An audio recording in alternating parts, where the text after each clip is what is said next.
So we are here today with Chicago's favorite podcaster, Kate Kennedy, owner of Be There in 5.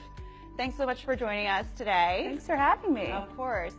So tell us first, how did you come up with Be There in 5? Yeah, it started from a place of the anxiety you feel when you leave your house in the morning and are like, did I turn off my straightener, my stove, my coffee pot? Like what, you're kind of rushing out the door and you get halfway to work and you're like, wait a second. And I felt that every day. So I saw it as an opportunity to kind of innovate on a stale category and make something called the Remind Doormat. My first few mats were turn off your curling iron, turn off your straightener. You're like really pretty. I thought there should be some that complimented you too, obviously. For other people who are deciding whether to pursue their passion or not, what is your one bit of advice that you would give them? Oh my goodness. I think a lot of people get talked out of doing things, out of great ideas and doing things they love because their friends and family, A, want to protect them, B, aren't your demographic. They're not your market.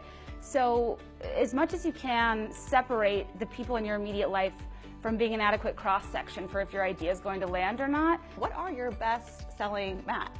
Stop and Smell the Rosé. We have like bar-ish ones like Dinner is Poured, Stop and Smell the Rosé, which are popular. Have the Best Day Ever is a big one. It's kind of a combination of practical reminders and affirmations. And I'd actually say that now I do way more custom work than I ever did when I first started and I was like piecing together how to get a word on a rug. You have become kind of stepped out in front of your doormats as a personality on your own with your podcast, Be There in 5. Big fan. Oh, what kind of led you into the podcast realm? I had quit my job. I had really scaled up the doormat business, and I was kind of like, okay, what's next? Do I want to be a flooring mogul? Like, no. I always say doormats aren't my passion. They're the vehicle that enables me to work passionately. And I really believe that because I don't think you should pigeonhole yourself. Just because one of your ideas work doesn't mean that it has to define you. And the only thing I really know and I really love and really can speak to confidently is like pop culture. I'm such a sponge of information when it comes to what's going on culturally. I'm by myself all day, so even though I'm not talking to somebody, I really do imagine that I'm talking to a friend. Well, you're not exactly by yourself because there is Tugboat. There is Tugboat. Who has also become very famous. Has it gone to his head? Is he okay? Oh, he's a monster. With the attention? Yeah, he's just, he's on a raw food diet, and it's getting out of hand. He is so sweet, and he really he's such a wonderful companion, and he's a great source of content. So what is next for Be There in 5?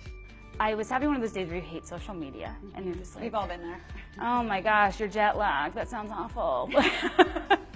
And I was just like in a negative space, and I was like, I need to channel this elsewhere. And so I kind of took the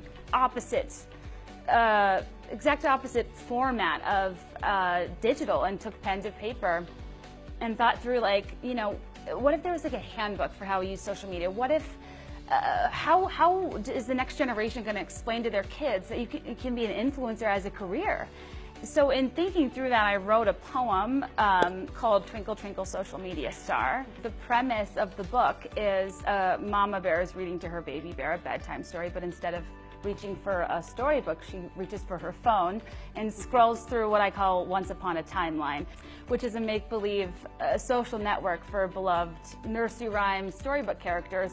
It's a modern millennial mama who's teaching her kids the best of social media world. And whether it's Little Bo Peep having a GoFundMe for her lost sheep, or Mary Had a Little Scam in her pyramid scheme, or Humpty Dumpty's epic fail, egg falls off wall vlogs, the child learns how to behave on social media through these characters. And what I hope is that in the type of stuff I talk about on my podcast and on Instagram, that my listeners really understand what I was getting at, and that I've been kind of working toward this whole time in an organic way, and that I'm both a critic and a participant in social media, and I wanted to present it in a way that's irreverent but lighthearted, and it's not mean, and it's something we all kind of can relate to, but also be like, yeah, people do that and I so don't, but we all do it, Well, congratulations. That's Thank amazing you. news. And I know I, along with all of your followers, are still looking forward to that book, and we'll be sure to bring us a lot more laughs.